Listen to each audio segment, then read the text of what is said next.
நிறைய திருப்பங்கள், ரொம்ப பரபரப்பான திருப்பங்கள் ஏற்பட்டிருக்கு.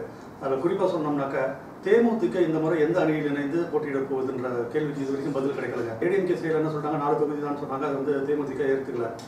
திமுக தரப்புல எங்ககிட்ட தொகுதி இல்லை, அதனால கூட்டணியில் உங்களுக்கு இடம் இல்லைன்றதை தெளிவாக சொல்லிட்டார் முன்னாள் அமைச்சர் துரைமுருகன்.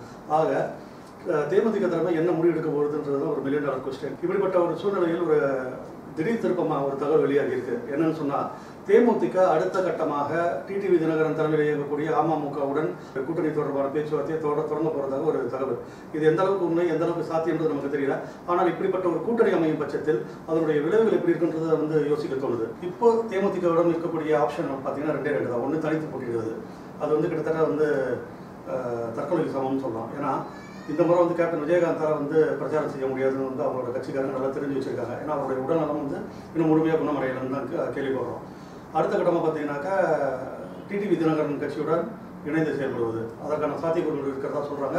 அண்ட் இன்னைக்கு ஈவினிங் வந்து வெளியான தகவல் பார்த்தீங்கன்னாக்கா தேமுதிகவின் முக்கிய நிர்வாகிகள் சிலர் அமமுக, அதாவது டிடிவி தினகரன் தரப்புல வந்து பேச்சுவார்த்தை தொடங்கி இருக்கிறதா ஒரு தகவல் வெளியாகி. டிடிவி தினகரன் பொறுத்த வரைக்கும் தன்னுடைய கூட்டணி குறித்த நிலைப்பாட்டை ரொம்ப தெளிவாக, திடமாக, ஆணித்தரமாக சொல்லியிருக்காரு. அண்மையில் என்னன்னா, ஜெயலலிதாவின் திருவுருவ படத்தை சட்டப்பேரவையில் திறப்பதற்கு எதிர்ப்பு தெரிவித்த கட்சியுடனும் ஜெயலலிதாவுக்கு நினைவு மண்டபம் எடுப்பதற்கு எதிர்ப்பு தெரிவித்த கட்சியுடனும் கூட்டணி இல்லை அப்படின்னு அவர் ரொம்ப தெளிவாக சொல்லியிருக்காரு. அவர் குறிப்பிட்டது வேற எந்த 2 கட்சியும் இல்லை, ஒன்று பாமக, மற்றொன்று தேமுதிக. ஆக இப்படி ஒரு சூழ்நிலையில் தேமுதிகவுக்கு வேறு வழியே இல்லாமல் இன்று டிடிவி தினகரன் தரப்புடன் பேச்சுவார்த்தையை தொடங்கி இருப்பதாக ஒரு தகவல். இப்படி ஒரு கூட்டணி அமையும் பட்சத்தில் அதனுடைய விளைவு எப்படி இருக்கு நம்ம யோசிக்க வேண்டியிருக்கு இல்லையா? முதல்ல தேமுதிக இப்படி ஒரு முடிவு எடுப்பதற்கான காரணமாக எது இருக்க முடியும்னு சொன்னா, நம்பர் 1, விஜயகாந்தால் தீவிரமான பிரச்சாரத்தை செய்ய முடியாதுன்ற பட்சத்தில் அவங்களுக்கு வந்து ஒரு கவர்ச்சிகரமான முகம் தேவைப்படுது, ஒரு புதிய முகம் தேவைப்படுது பிரச்சாரத்தை முன்னெடுத்து செல்வதற்கு. விஜயகாந்த் இல்லாத பட்சத்தில் டிடிவி தினகரன் வந்து அந்த இடத்த வந்து நிரப்ப முடியும்னு அவங்க உறுதியாக நம்புறாங்க.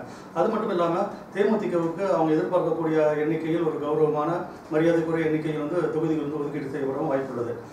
தினகரன் ஏற்றுக்கிறாரா இல்லைன்றது அடுத்த ஒரு முக்கியமான கேள்வி. அது அவர் முடிவெடுக்க வேண்டிய விஷயம்.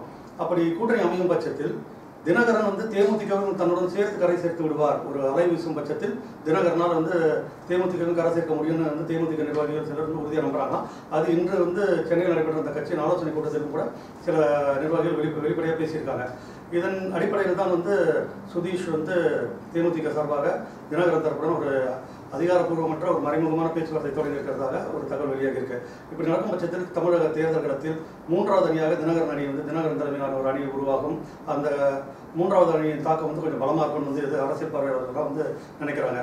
இதை தவிர சரத்குமாரின் சமத்துவ மக்கள் கட்சி, நடிகர் கார்த்திக்கின் நாடக மக்கள் கட்சி ஆகிய கட்சிகளும் கூட இந்த கூட்டணி இணைவதற்கு ஒரு வாய்ப்பு இருக்கிறதாக ஒரு பேச்சு அடிபடுது. இவையெல்லாம் வந்து வெறும் ஆர்வமான செய்திகள் தான், உறுதி செய்யப்படலை. ஆனால் இன்றைய இரவு அடுத்த கட்ட திருப்பங்கள் நிகழலாம், புது தகவல்கள் வரக்கூடிய வாய்ப்புகள் உள்ளன. அமமுகவை பொறுத்த வரைக்கும் அந்த கட்சியோட தொண்டர்கள் வந்து அதனுடைய துணை பொதுச் செயலாளர் டிடிவி தினகரன் எடுக்கக்கூடிய முடிவு கட்டுப்பட்டு அது எதுவாக இருந்தாலும் ஏற்றக்கூடிய ஒரு மனநிலையில் தான் இருக்காங்க. ஆகவே முன்பு கூட்டணி இல்லை என்று சொன்ன டிடிவியும் கூட தனது மனதை மாற்றிக்கொள்ள வாய்ப்பு இருக்கிறதா கூறப்படுது.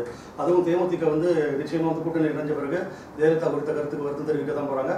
அதோட அந்த பிரச்சனை முடிவு வந்துடும் நம்புறாங்க. ஆக அடுத்த கட்ட திருப்பமாக இந்த 2 கட்சிகளும் கூட்டணி அமைக்கப் போவதாக ஒரு செய்தி வெளியாகலாம். அது நடக்குமா என்பது வந்து அடுத்து வரக்கூடிய நாட்களில் தெரிய வரும்.